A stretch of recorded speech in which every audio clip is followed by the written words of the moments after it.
Hi hello welcome to T T academy. LPSA ഇടുക്കിയുടെ short ലിസ്റ്റിന് പിന്നാലെ UPSA ഇടുക്കിയുടെ ഷോർട്ട് ലിസ്റ്റും ഇന്ന് തന്നെ വന്നിട്ടുണ്ട്. നമുക്ക് ഷോർട്ട് ലിസ്റ്റിന്റെ വിശദമായ വിവരങ്ങളിലേക്ക് കടക്കാം. 6/7/2024 നടന്ന 707/2023 ഇടുക്കിയുടെ ഷോർട്ട് ലിസ്റ്റാണ് ഇന്ന് വന്നിട്ടുള്ളത്. ഈ ഷോർട്ട് ലിസ്റ്റിൽ കട്ട് ഓഫ് മാർക്കായിട്ട് വന്നിരിക്കുന്നത് 57 മാർക്കും 125 പേരെയാണ് മെയിൻ ലിസ്റ്റിൽ ഉൾപ്പെടുത്തിയിരിക്കുന്നത്. സപ്ലിമെന്ററി ലിസ്റ്റ് ഉൾപ്പെടെ 261 പേരാണ് ഈ തവണ ഷോർട്ട് ലിസ്റ്റിൽ ഉൾപ്പെട്ടിരിക്കുന്നത്. കഴിഞ്ഞ തവണത്തെ ഷോർട്ട് ലിസ്റ്റിനെ കുറിച്ച് നമുക്കൊന്ന് നോക്കാം.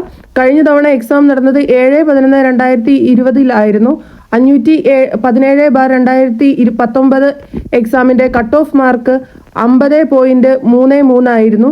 അന്ന് മെയിൻ ലിസ്റ്റിൽ ഉൾപ്പെട്ടിരുന്നവരുടെ എണ്ണം 286 ആയിരുന്നു. ഇതുവരെയുള്ള നിലവിലെ അഡ്വൈസ് ലിസ്റ്റ് നമുക്കൊന്ന് നോക്കാം. നിലവിൽ 63 പേർക്കാണ് ടോട്ടൽ അഡ്വൈസ് പോയിരിക്കുന്നത്. അതിൽ 40 പേർ മാത്രമാണ് OCയിൽ പോയിരിക്കുന്നത്.